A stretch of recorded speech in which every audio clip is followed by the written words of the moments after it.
Done. 1 second. What if I just close out of Teams? Does that work too? Yeah. I'm going to do that just to be sure. Apologies. Back on here. Okay.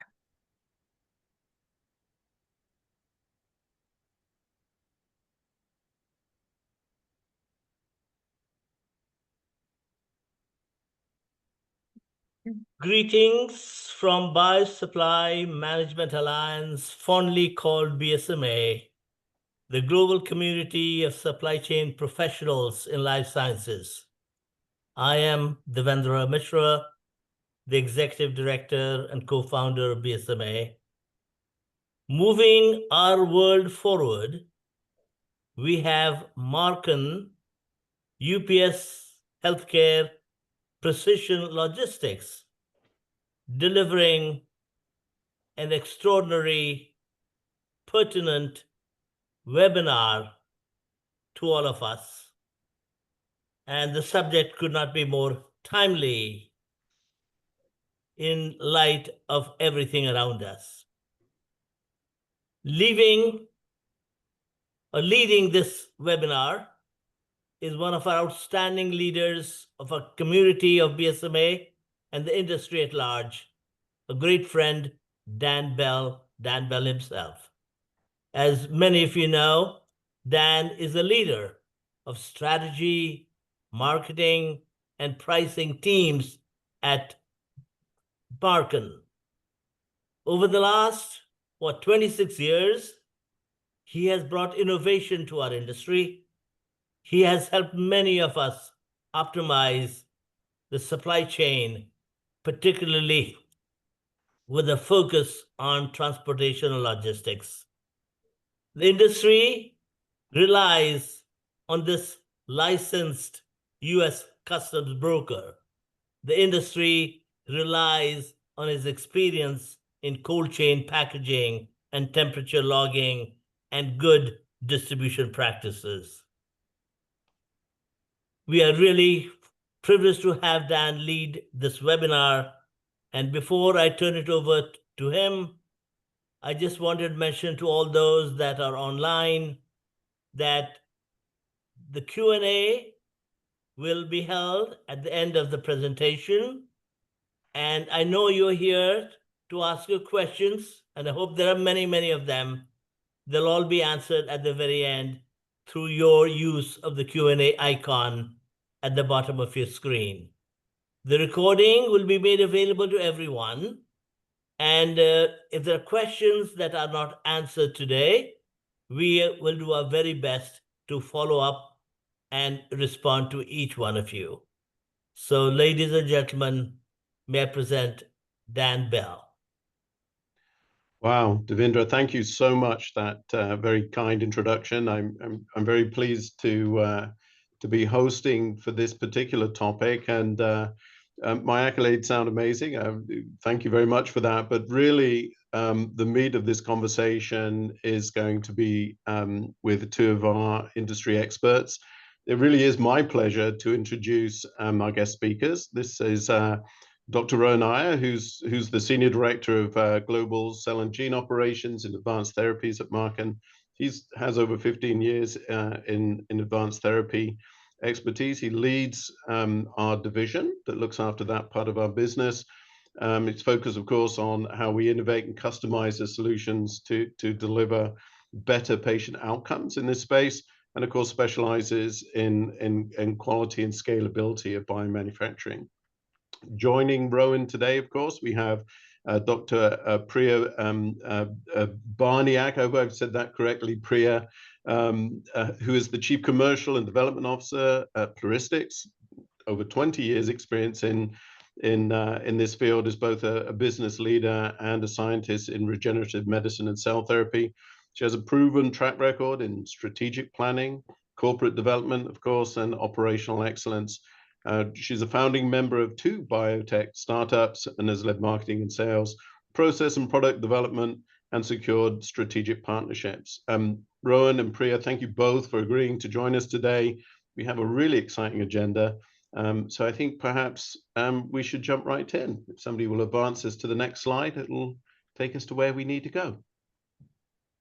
So I always like to start webinars with the kind of what's in it for me. What are we going to learn from our 40 minutes to 60 minutes today? And I think probably two, maybe three of the key learnings and takeaways I would like our audience to take away are really going to be around those actionable insights that will help us mitigate for disruptions. And ultimately, everyone's goal on the call, I'm sure, is to ensure that we have patient access to these novel and innovative therapies and medicines. We'll also, I think, if we're asking the right questions, really trying to address those strategies that deal with scalability, especially when trials become approved medicines and approved therapies on a global scale. And then perhaps for a third one, how do we future-proof precision logistics to deliver for these types of medicines and really fully realize the potential of the science through what we can do in the supply chain. So I think, you've got a list of areas that we'll try and cover and talk about. My particular favorite, of course, is how we deal with tariffs and those tensions associated with trade barriers. We'll look at the scaling, of course, and then perhaps if we have some time at the end, spend some time thinking about what the future should look like. And I'll be asking our two guests here to give us their gaze into the crystal ball and tell us how we should think about it. So you've probably heard enough of me introducing these two folks. Perhaps if we go to the next slide and have Rowan give his input here. Thank you, Rowan. Yeah, I appreciate that introduction, Dan, and also Devendra, really appreciate you introducing us and this topic. It's a really important one considering the current environment that we live in. So I'll just give everybody a little bit of a lay of the land here in terms of where we are with the ATMP landscape. So in 2024, approximately 8 cell and gene therapy products were approved by the FDA. And I know this is a global audience, but I want to focus a little bit on the US just because of the metrics around that. In the pipeline, we have over 4,000 therapies, but currently in terms of the overall approved numbers, it's about 139. And if you look at that pie chart on the left, you'll see that that's quite telling as well, because among them, about half, let's say 49 to 55% are non-genetically modified cell therapies that are approved. Whereas if you look at the ones that are gene modified or gene therapies, there's only 33, and then RNA therapies, there's only 35. Whereas if you look at the pipeline, there's been a shift, or there is a shift in terms of the number of gene therapies is now the larger slice of the pie, so to speak. And I think that definitely speaks to where we're moving with this field. We're starting to see much more targeted, much more customized, and much more tunable therapies. And so I guess the take-home message for me from this is that we're on track for 10 to 20 approvals in 2025. We only had 8 last year. And the focus is overwhelmingly on things like gene modified, such as CAR T, adeno-associated virus, oncology, and rare disease treatments. And that pipeline really reflects a shift toward that gene modified therapy landscape. And why this is important is as we start to build supply chains that are increasingly complex, that allow us to have transformative impact for rare and untreatable diseases, we're going to have ongoing challenges. And those challenges include things like manufacturing timelines, high cost of goods, additional disruption, which is really the topic of this webinar, and then expanding global reach. We need to be able to look across international borders and see them as not, barriers, but opportunities. And then, of course, as we start to expand and scale these therapies, we're going to see a greater dependence on raw materials being brought in or brought out of different regions to be able to deliver those therapies on time and within specification. So that's my key takeaway for this one. And then I guess, Kaylee, if we can advance the slide, please, and I'll hand it over to Priya. Thanks, Ron. So yeah, there's immense market momentum here in cell and gene therapies and advanced therapies in general. We're moving from treating disease to truly curing disease and moving the global population in the right direction in terms of healthcare and standard of care in medicine. But with that comes increasing complexity for these highly precise medicines and their delivery and deployment.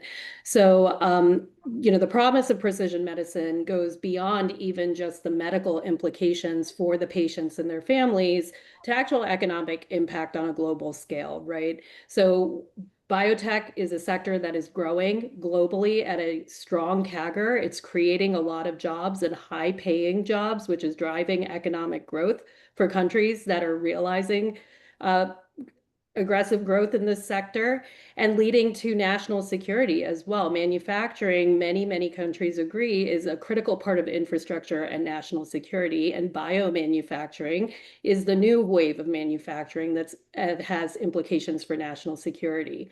And we're seeing new modalities come online, such as induced pluripotent stem cells, really gaining steam in the last several years in clinical trials and applications that go beyond even just therapeutic application to drug discovery, toxicology testing and screening, and then more recently with moves to move away, but more ethically away from animal models and animal testing to novel analytical methods and platforms for testing.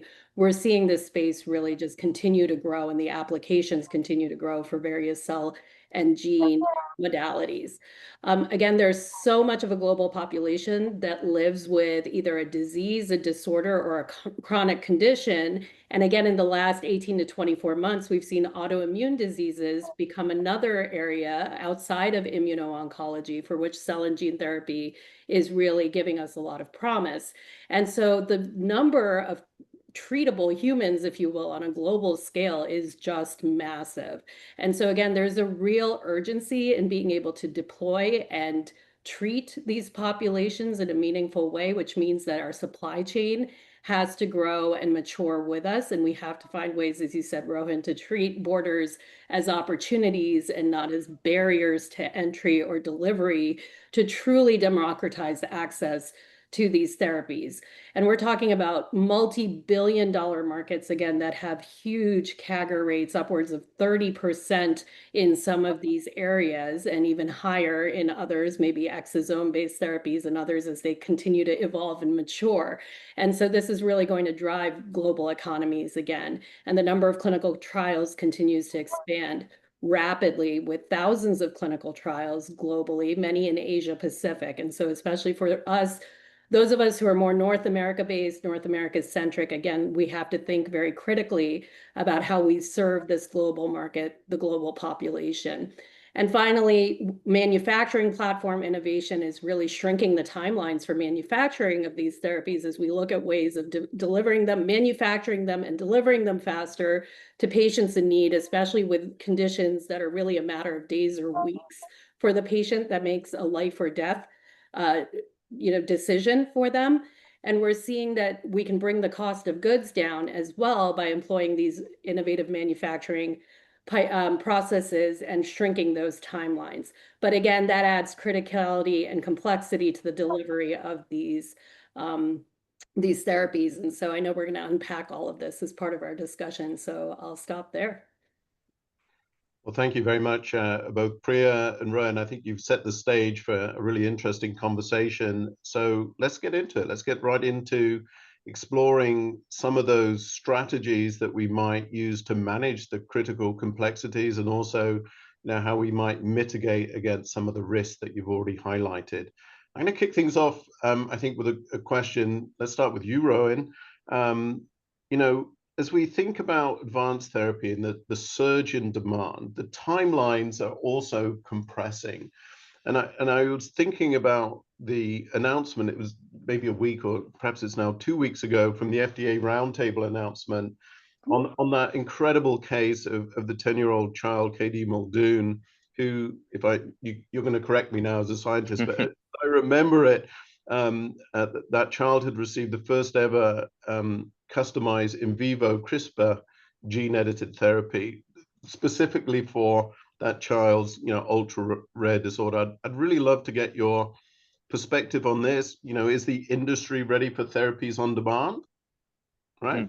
And if so, what kind of innovative infrastructure and regulatory pathways or federal support are essential to kind of make this bespoke science, if you like, become a scalable disease intervention? Yeah, I love the question, Dan. And, I think that's the holy grail of advanced therapies is, can we get a therapy that's bespoke, on demand, to a patient as quickly as possible? And I definitely think that that is where the industry is heading But I want to harken back to a time when we all, essentially saw something similar happen maybe a few years ago. We all lived through this, right? It was the global pandemic where, we saw the use of mRNA technology as an example during COVID, which, we didn't know what it was at that time, and now it's a household name, right? Um, and if you think about where we live in a post-COVID world where that is a household name, thinking back 4 years ago, maybe we would have never thought this. We would have thought this is the stuff of science fiction, really. And here we are today talking about it as a household therapy. I think baby cage's case is definitely one to discuss today, especially given that it's so relevant to this conversation because it was fast tracked due to the urgency and the rarity of his condition. So what he has is a CPS1 deficiency, which is a toxic ammonia buildup in the blood due to a liver gene, a gene that has two truncating variants for the CPS1 gene that result in a toxic ammonia buildup in the blood. And so he was not eligible for a liver transplant, unfortunately, given his young age. I think it was at the age of 6 months that he actually received the 2 infusions of the gene therapy that he received. That's a CRISPR edited therapy, as you rightly pointed out, Dan. You got all your facts perfectly right. And so, what's important about that is that it didn't go through the 3-year long or the 10-year long drug development pathway. It went through a 6-month long expedited pathway. And the FDA, as an example, one of many regulatory agencies that has accelerated pathways such as breakthrough designation, RMAT, advanced manufacturing technologies, which is the newest one, and then accelerated approval pathways. It already has these pathways to fast track things. So the question is, why haven't they worked until now? Why aren't they moving the needle to get therapies to patients like baby KJ as quickly as they can? We also have to temper this with some realism, right? There were no randomized clinical trials conducted on this particular CRISPR therapy. And the only precedent for a CRISPR therapy to date is Casgevy, which is made by Vertex Pharmaceuticals, and in collaboration with CRISPR Therapeutics for a 12-year-old patient population, 12 years old and above, for sickle cell. And that costs $2.2 million a dose. So I think we need a lot of introspection as to whether, a therapy like this is really practically realizable from a cost perspective, from a regulatory approval perspective. But it also makes us think, if this is possible, if we can get something to be approved within 6 months, why can't we do this for every therapy, right? And there's a lot of attention on this now from, leaders in high places. If you look at their leaders of Health and Human Services, the FDA, NIH, they're all talking about this case. And it really does make you wonder if maybe now we're at a point where we can achieve this. And we're starting to see examples of this already. So for example, with 2-day CAR T therapy, which I'll touch on later, we're now reducing manufacturing timelines to the point where that is actually indeed essentially a personalized therapy that is being delivered to a patient within a couple of days of manufacturing. And then with in vivo CAR T therapy being the next step from there, I think we definitely have some promise and some hope that this could well be the next frontier. And to make them bespoke in a way that is customized to a particular patient, I think is really, like I said, the holy grail for all of science and ideally for all of therapy, advanced therapies particularly. But yeah, thanks for the question. I appreciate it. No, it's great. And now I've learned some new things. I'm glad I didn't mess up the science there too badly. Priya, I'd love to get your feedback. I mean, I'm sure you're paying attention to this just like the rest of us, but anything you'd like to add? Yeah, I mean, Rohan gave a fantastic and very comprehensive response, but I think, I was equally elated by that FDA roundtable to see the candor of the conversation as well as the receptiveness of the regulators who participated in that. There seems to be a receptiveness to changing the clinical trial landscape here potentially, especially for autologous therapies, like in the case of baby KJ, right? Where we can expedite clinical trial timelines by adopting perhaps a 2-phase system, as we see done in China and Germany and some other jurisdictions, where for a single patient, single dose delivery, maybe you can just do this under an IRB and you don't need to go through the full regulatory process so that you can move very quickly and have more of an agile workflow there. What we really need to do then is think about how we bring that to bear on allogeneic therapies that are going to treat more patients on a broader scale and for larger disorders and beyond rare and orphan diseases. But there does seem to be a willingness to talk about this and see how we implement that, which is, I think, fantastic. Of course, in addition to the regulatory pathway, we also need legislature and legislation to support this in terms of reimbursement models, bringing the cost down to truly, again, democratize access to these technologies, make them largely available, and especially in countries that are much more price sensitive as well, right? Where the GDP, the earnings are on a different scale than you might see in the United States and other countries. We have to think again about that price sensitivity and that access issue. So legislation and drug developers working with legislators, not just regulators, and advocating for these policies is equally important. And finally, in terms of manufacturing and supply chain and logistics, again, if we can manufacture these quickly, we've got to be ready to go in terms of deploying them and delivering them to patients. And so we've got to think innovatively there, critically there. The good news is these are mainly logistics and engineering problems and bioprocess problems, which we have some of the smartest minds in the world in this industry, and together we can solve them. The harder pieces are the biological pieces, the physiological pieces. And so if we can solve everything else, I am very optimistic that we can move quickly. Well, that's almost a perfect tee up, Priya, and thank you. Your perspective is really, really good for our next topic. I was thinking about this as we prepared, and I'm really interested to hear from both of you about those most impactful disruptions that we see for advanced therapies, both from that supply chain perspective and also the manufacturing, right? How do we turn that science into a thing, and how do we get it there? So, maybe Rowan, this is something that I'll let you kick off on, and then we can weigh in on both those areas. So why don't you give us your perspective there? Well, look, we even have a chart that'll help us think about it. Thank you. The visual definitely helps.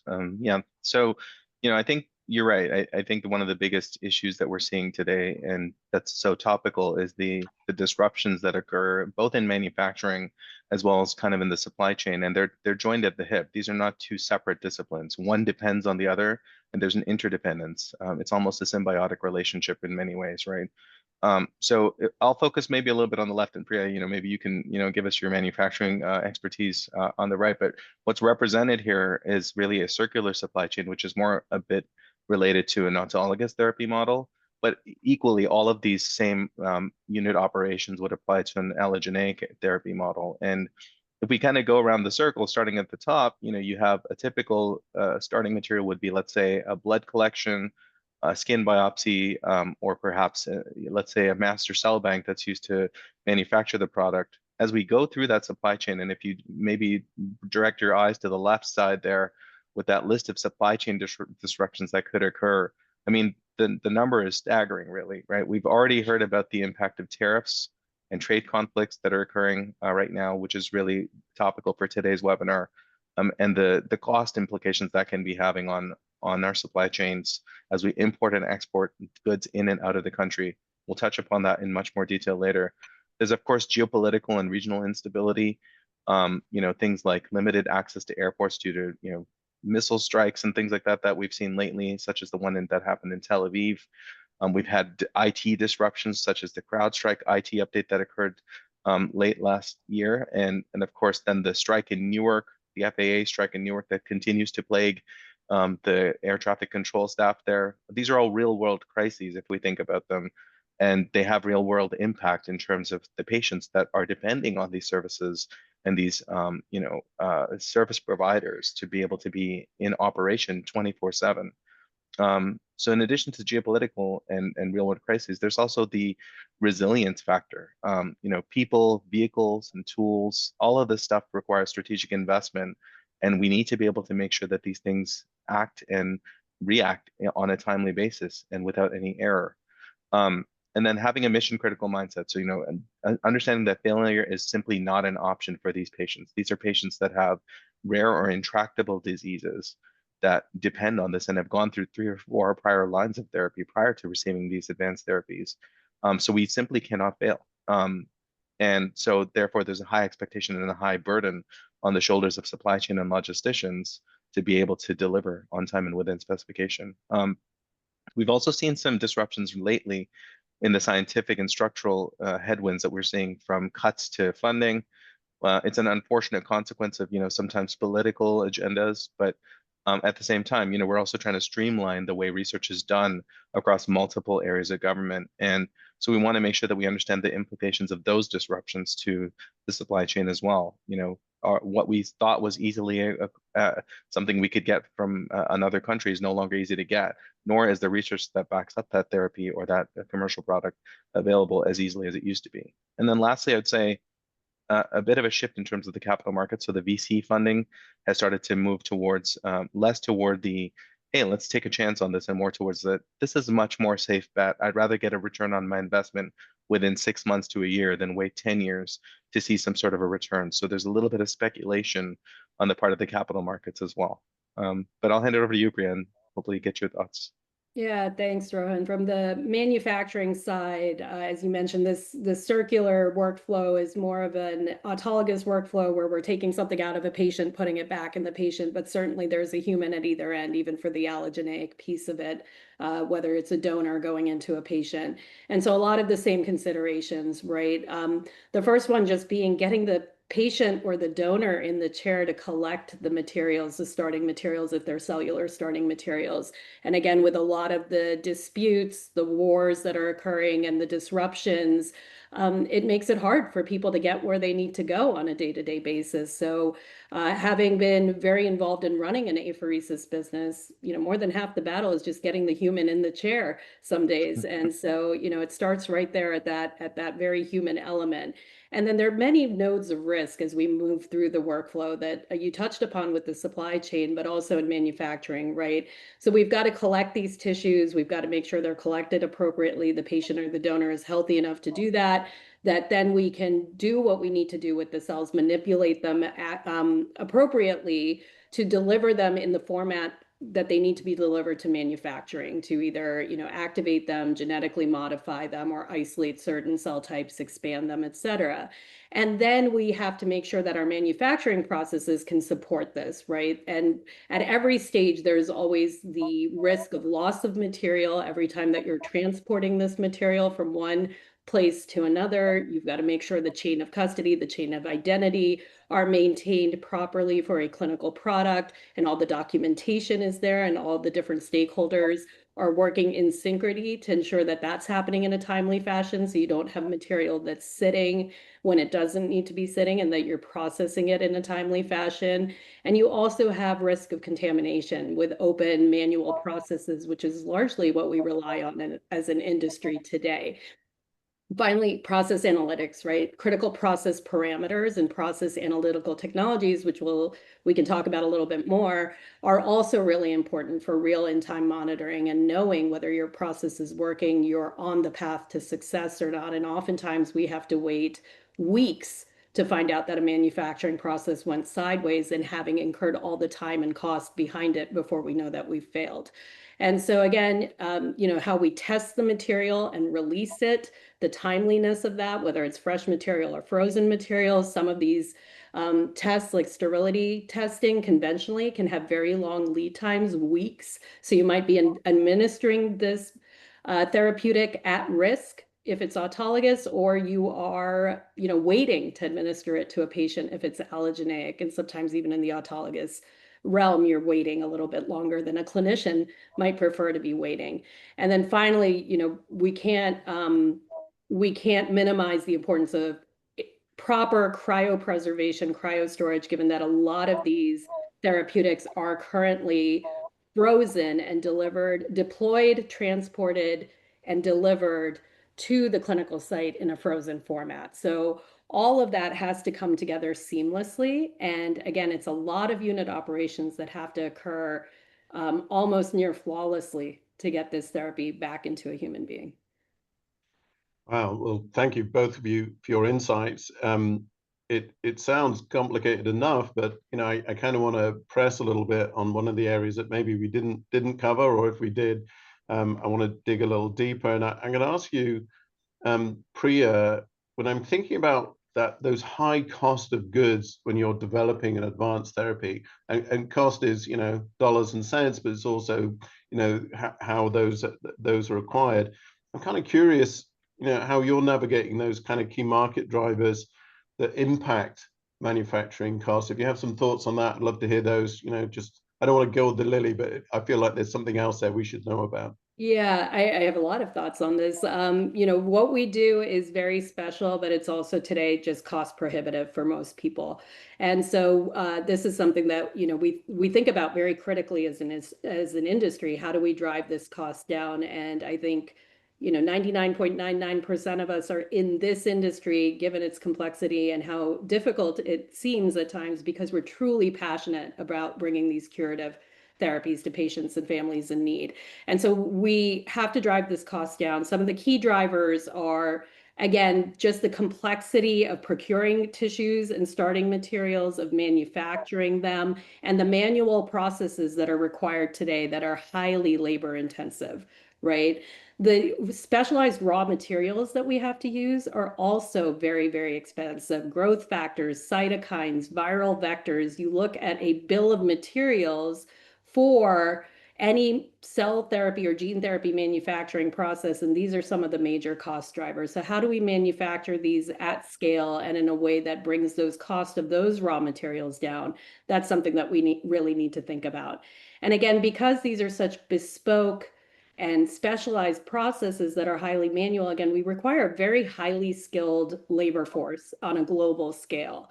And cost of labor is another key driver of the cost for manufacturing today, and something that we have to think about, right? How do we have enough of a global workforce to support these cell therapies as they grow and as they explode in the next 5 to 10 years? But how do we keep that cost of labor down?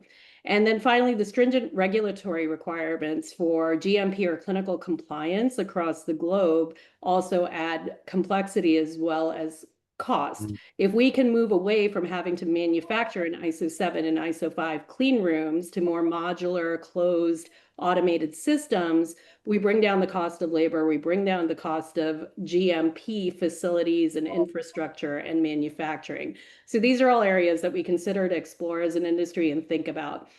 So process optimization and automation, as I mentioned, closed systems are really important as we intensify these processes, shrink timelines, and try to manufacture more doses at scale. The raw material strategies, as Rohan mentioned, strategic sourcing is really important. And as we maybe run into issues with tariffs and bringing materials in a timely and cost-effective manner across borders, we have to think some more about diversification of supply chains. Even though I've been in the starting materials business for the last 12 years, I am a firm proponent of do not be in a single supplier situation. You should always have risk mitigation strategies for what if something happens and you can't source your material from your primary supplier. So diversification in your supply chain and perhaps vertical integration in some key elements could also bring down cost for you. But in other cases, strategically partnering makes a lot more sense than building that capacity internally. And then again, advanced analytics, right? I had mentioned integrating process analytical technologies, maybe digital twins as we start to bring AI and ML into the picture so that we don't have to always run these processes, but we have predictive modeling, predictive methods, and using AI and ML to really learn and direct us in a quality by design approach to process development and manufacturing can bring these costs down quite a bit. And then finally, the GMP facility, do we really need it in all cases? And how can we move away from that costly infrastructure and CapEx and OpEx there? Well, look, I'm really pleased that you mentioned my favorite topic, which are tariffs and reciprocal tariffs.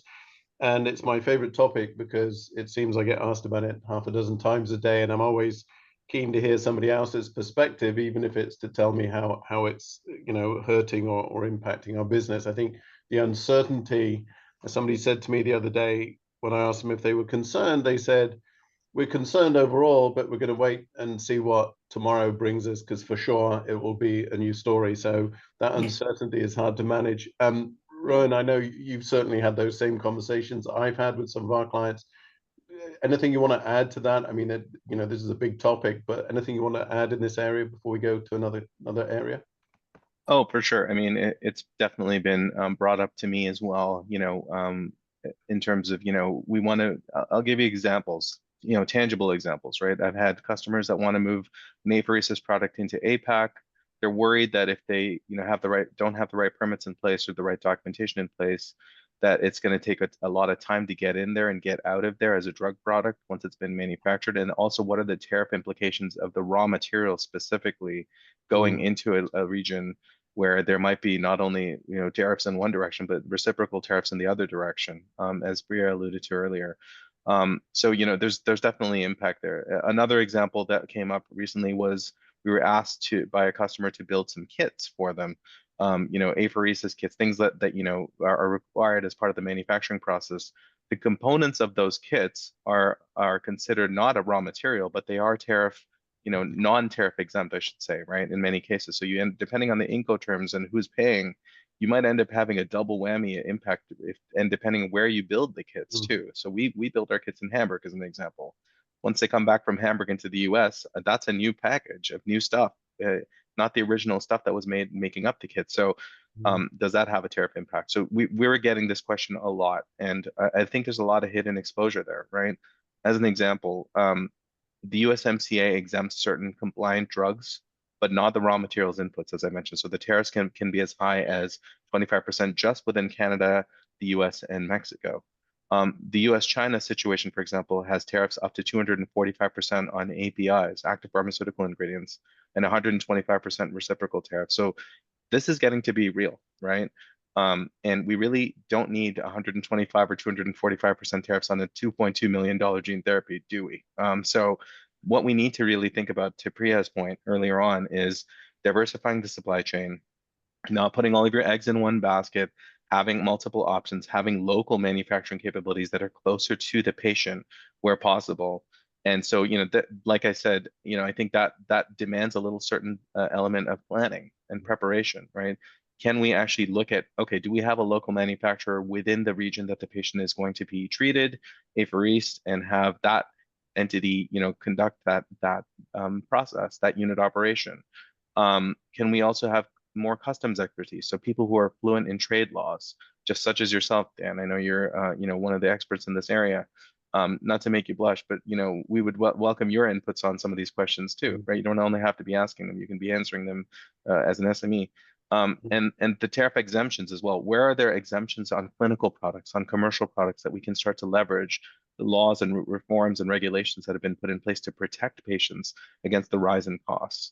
And then proximity sourcing. So example, there are many platforms and suppliers that are aligned with patient geographies that we may not be aware of. Do we have to get all of our chemical constituents, cytokines, media, reagents, viral vectors, all of the things that Priya alluded to earlier, from that CMO that's based in, let's say, Utah or Texas, or could it be from the UK where the patients are actually based? So I think there's definitely some strategies that we can use to motivate us to want to continue to persevere in these troubling times. But at the same time, it really requires a lot of planning, forethought, and insight into where those geographies exist and what our capabilities are in those regions, and partnering with the right people that have those capabilities in those regions as well.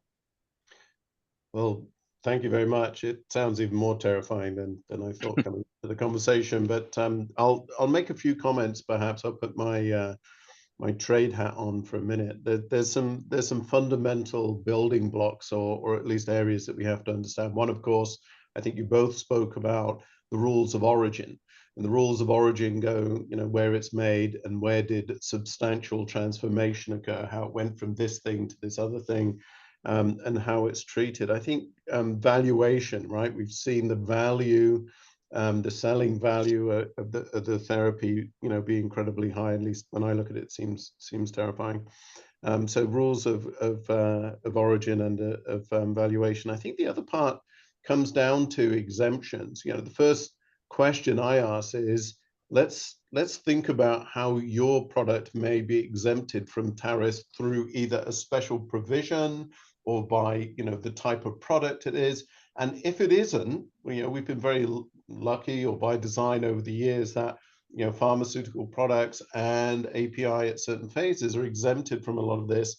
Understanding and knowing how to apply those exemptions is half the battle, because then you bring back that degree of certainty, right? As I'm planning my supply chain, I can expect that. I had a wonderful conversation, and Devendra, you may remember, I think it was a fellow member of our group here that said, you know, it left and it was 0 rated, then it was 200%, then it arrived and we started preparing the money for 100% duty. By the time we had set up the wire transfers back to 0%, I think I'm going to have a heart attack. Please don't ask me this again for another 6 months. So, you know, that's a very real example of trying to get around it, but knowing and understanding how to deal with it. And then, you know, probably at a much higher level, thinking about how, as an industry and an advocate for patients, of course, we all are, how can we lobby to make sure the inclusion criteria into those programs that allow for a more appropriate tariff treatment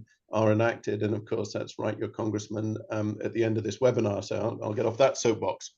Okay, excellent topic. Probably could do a couple of days, if not weeks, talking about the trade aspects of it, but I'd like to move on. Again, thank you both for your insights. I think, Rowan, we've talked a lot about all the things we need to consider. We've talked about all of the challenges we might have. Let's you know, get down to it now. And I'm going to ask you, you know, kind of what bold steps have you taken to ensure all those disruptive factors that have such an impact on advanced therapies, you know, while trying to maintain and ensuring product integrity, and that we focus wholly and solely on the outcome for the patient? What, you know, what are the bold steps that you've seen have had those right impacts? Yeah, fair question, Dan. I mean, you know, we have had to definitely think outside the box for the advanced therapy space, and I'll try to keep my answer brief because I really want to get some questions in from our audience here as well. But you know, really having a specialized team has definitely helped, I think. We have a team of over 100 people on, you know, dedicated to advanced therapy work, and you know, in some cases they come from the life sciences industry, and we've been training them on through boot camps and so on and so forth to give them a sense of what is the patient impact of, you know, not doing this job correctly, essentially, and that has definitely gone a long way. In terms of, you know, not being okay with, you know, sort of just settling for the status quo, I think we've definitely built an expert workforce and an agile infrastructure, which means that we have, you know, filling stations for liquid nitrogen, dry ice stations in key locations and hubs across the world. You know, mediocrity doesn't settle for me personally, so I have to make sure that my team is living up to the expectations of the field, which is there's patient criticality behind every shipment, and there's possibly a life that has, you know, gone through multiple lines of therapy that were unsuccessful. So we have to be there, present, and it's essentially perfect to be able to deliver those therapies to those critically ill patients. The other piece I think is real-time visibility or near real-time visibility. So we've had control towers. That's a 24/7 global control tower that is a live operator that answers a phone within 12 seconds or less. You know, we've received thousands upon thousands of calls, you know, every week from our control tower, from patient caregivers, from clinicians, from nurses, from supply chain individuals who are asking us, where's the therapy now? Is it okay? And we are often proactively giving them the updates ahead of them doing that, but sometimes they want even more. So that real-time visibility, the ability to see that on a map using real-time data technology, loggers, GPS loggers, temperature loggers, has gone a long way. And then I think just having a patient-centric mindset, right? We understand these are personalized therapies in many cases. We've got to make sure that we don't mess up, we don't, you know, have any mistakes that could compromise the chain of identity and chain of custody. Well, that's great. I love when sponsors and companies developing these innovations share their patient journey with us so that we can understand the indication or disease state that we're trying to work through it. You know, it very often comes home very quickly to the folks that are involved in that, you know, the part where it has to get to the right place. The science is awesome. How does it get there? It's a very compelling story and helps us stay focused on the patient. Priya, if you could pick one of the recent innovations in the manufacturing of these advanced therapies, you know, what would that innovation be? What one thing do you think that is really shaping the way that we solution for this, if you like, or the way we address those challenges? One. Okay. Sorry. I'm going to go with these, more automated and closed systems that we're seeing evolve and mature in these factory in a box kind of models, right? Again, it draws from a lot of these things we've already talked about, or brings in a lot of these concepts we've already talked about. You have more consistent. You don't have the operator variability if it's automated. You don't have the risk of contamination. If it's a closed system, you might not need the GMP infrastructure, right? The clean room infrastructure, again, if it's closed system. So it brings down the cost of goods, it brings down the cost of manufacturing, it brings down the cost of labor, and it mitigates risk. But on top of that, as we integrate sensors and AI and machine learning and PATs into this, now we can incorporate real-time, non-destructive monitoring so that we know in real time whether our manufacturing processes are working or not, whether we need to pull the plug, we need to course correct, and we can modularize these, right, to do every unit automation or every unit operation either in one big factory in a box system or to have different modules for different unit operations that could include not only the upstream, but also downstream fill finish cryopreservation. And this also makes this easier to deploy, to Rohan's point, in a decentralized manufacturing, point of care manufacturing kind of model to make this more readily accessible and mitigate some of the delivery risk in transport of these products to and from clinical sites and hospitals. So I think that brings in, I didn't answer your question exactly. I gave you a lot of stuff instead of one answer, but I wrapped it all into one. That's wonderful. And I've really enjoyed our panel discussion. I want to leave time for questions. We have a little bit more time, but I'm going to ask one last one for both of you, and Rohan, you can take this. And Priya, I'll get your take on it as well. But if there is one thing of all of the scary stuff that we've spoken about for the last 40 minutes that you'd really like the audience to take away from this conversation, what's that one thing? And 30 seconds or less would be great. Yeah, I think the one thing I would say that we can take away from this is that there's change is the only constant, right? Basically. So, we've seen so much change from a policy perspective, from a technology perspective, from a biomanufacturing perspective. Every time I go to a conference, I see a new bioreactor or a new tool or a new, a piece of equipment, to Priya's point. So I think that we need to be ready to adapt to that change, to the new manufacturing systems that are out there, to the disruptions that are coming our way, and just be able to adapt and persevere amidst that change. Priya, your thoughts? Yeah, 100%. It feels like we're shaking our magic crazy 8-ball, right? To see what the next hour or the next day is going to bring today. Forget a crystal ball. It really feels more like that crazy magic 8-ball. So we have to stay on our toes. And I think really what that means is, again, being very flexible, nimble, and agile, and being creative. All the way from how we're manufacturing to how we're delivering this to, like you said, can we reclassify HTS codes to get around some of these tariffs and costs that are increasing, to strategic partnerships and collaborations in a very difficult capital market. So creativity, right? We are a creative group and industry, and we have to keep that creativity, I think, alive and work together, supporting each other to drive this industry forward through a really somewhat tenuous time right now. Well, that's wonderful. Thank you. Who has questions that have come in from the audience? I saw some come up. Oh, somebody put their hand up. Do we have questions? Is that Kaylee? Do you have the questions? I see some that have come in that are written. I can take those ones. No?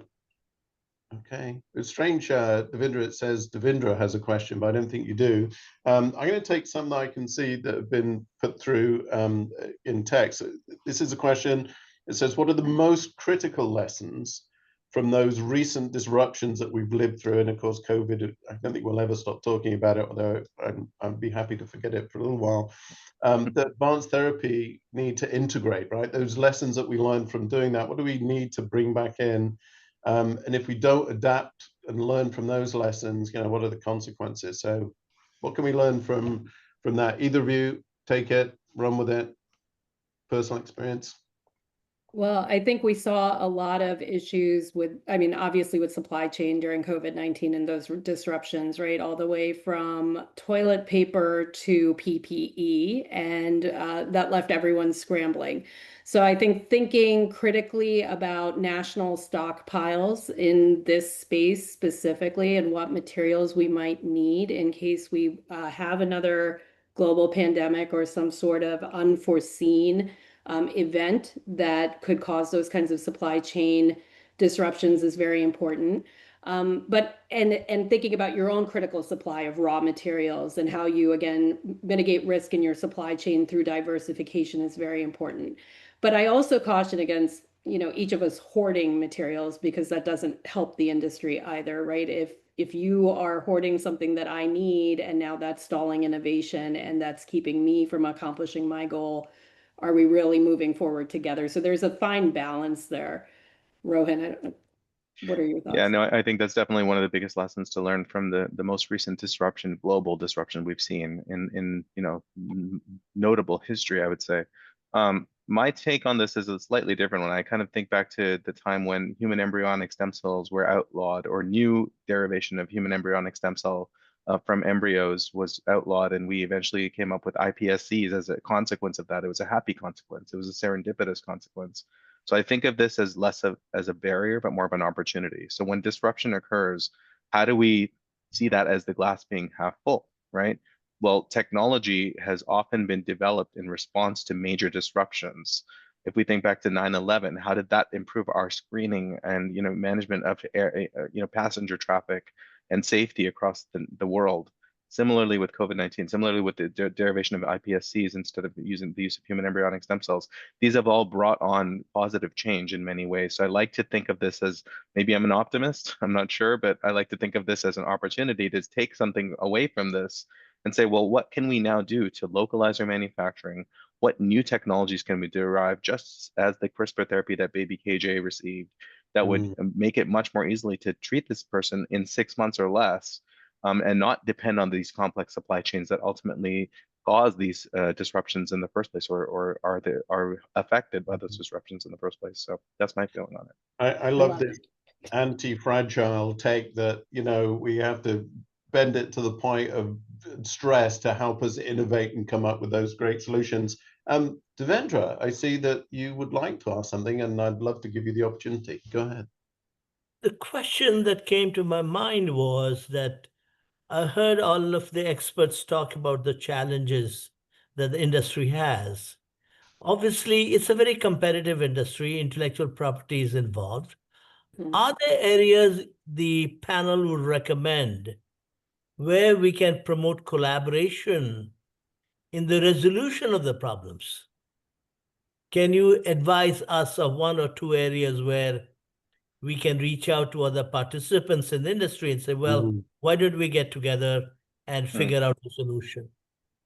I'll give you my immediate answer, and maybe it's a little try, and that is, I love learning from mistakes, but I mostly love learning from the mistakes of others. So I think when we share our challenges, as you've kind of indicated, Devendra, we do really well. And if you have an open mindset, less on the the secret sauce of what makes our therapy so great, but more on the kind of, how do we get the secret sauce to where it needs to be, or where do we get the magic to happen?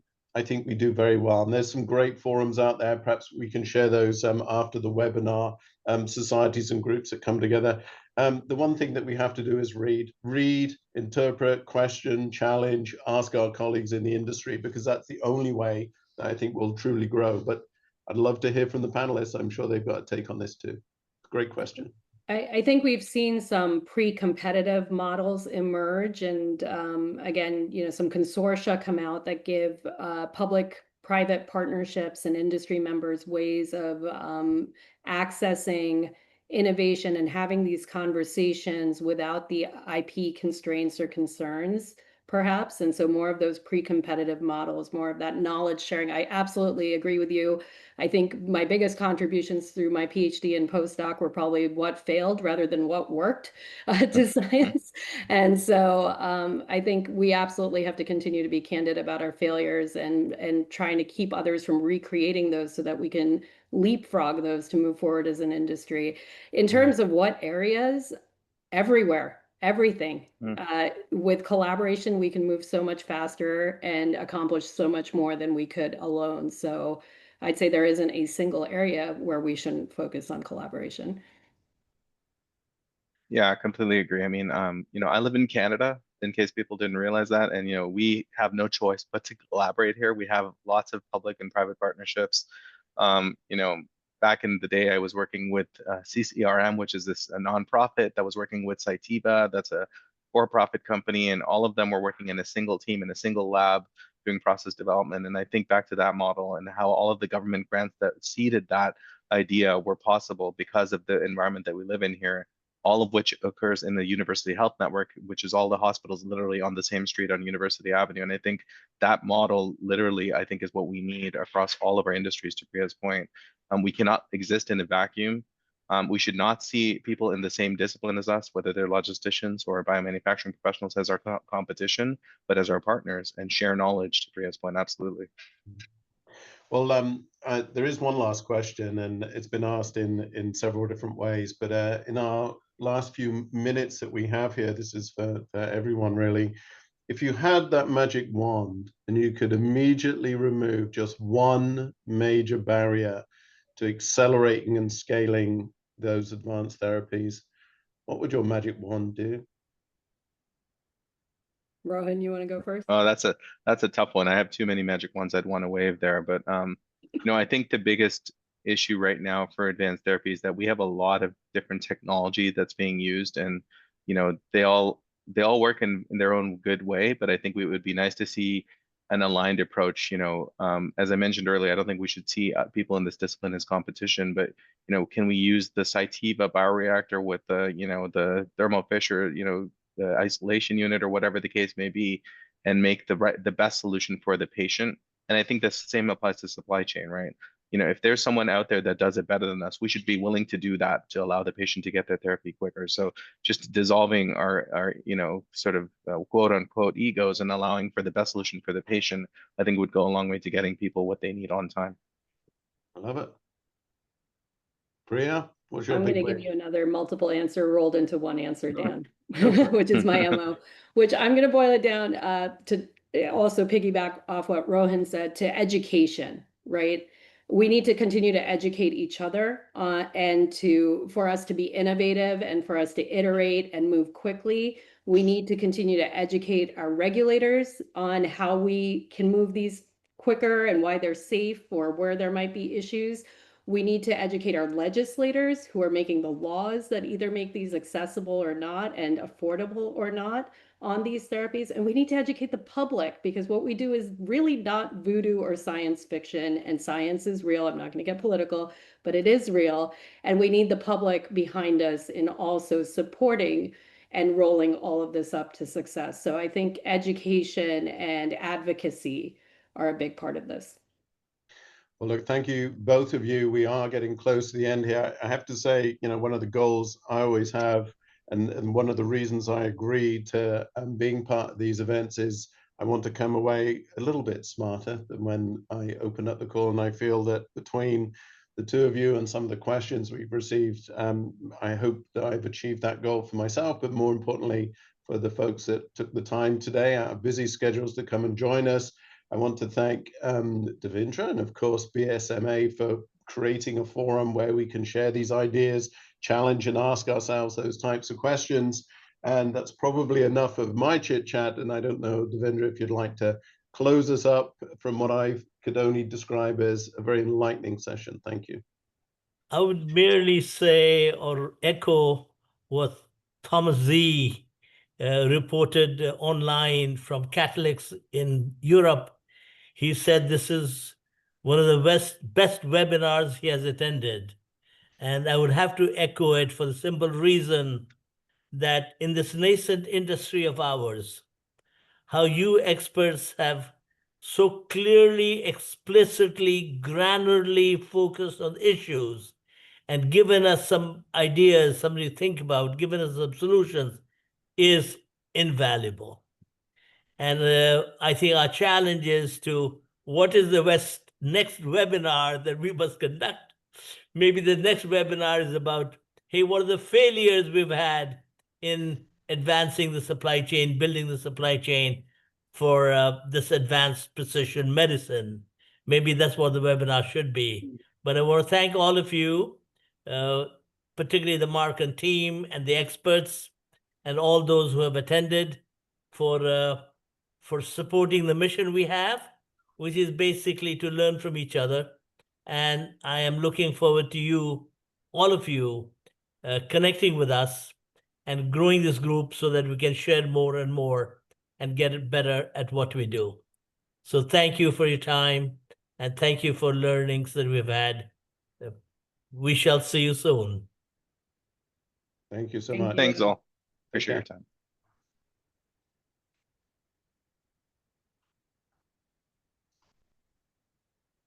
Thank you, Thomas.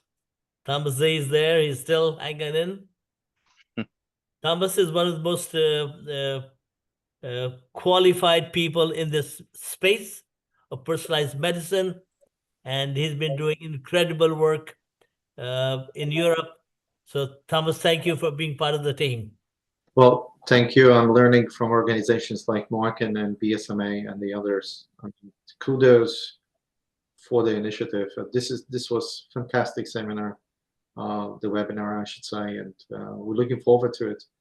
And I really looking forward some organizational efforts, right, to standardize, to exchange this information, to learn from each other, so we can get to the patient faster and more precise. Thank you. We just published a paper on the current state of affairs with chain of identity and chain of custody that I'll share with you, Priya and Rohan. Thomas already has a copy, and I would welcome your inputs. But Priya, if you would kindly join our cell and gene therapy steering committee, and Rohan, you as well. Absolutely. You'll be great assets to our core community is about 40 strong, 40 executives from about 30 plus companies. Having your perspective would be really remarkable. Thank So you. thank you. Completely. Great job. Yeah, happy to do so. Thank Thomas, you any all. closing thoughts from Thanks your all. end? It was just a simple thank you. All right. It was a great Thank you. Thanks Thank for you the for attending. feedback. Appreciate your Hold on. comments. Bye. All right, I'll Bye-bye. jump off then. Thank you all. Bye. Thanks. Bye-bye. Thank you.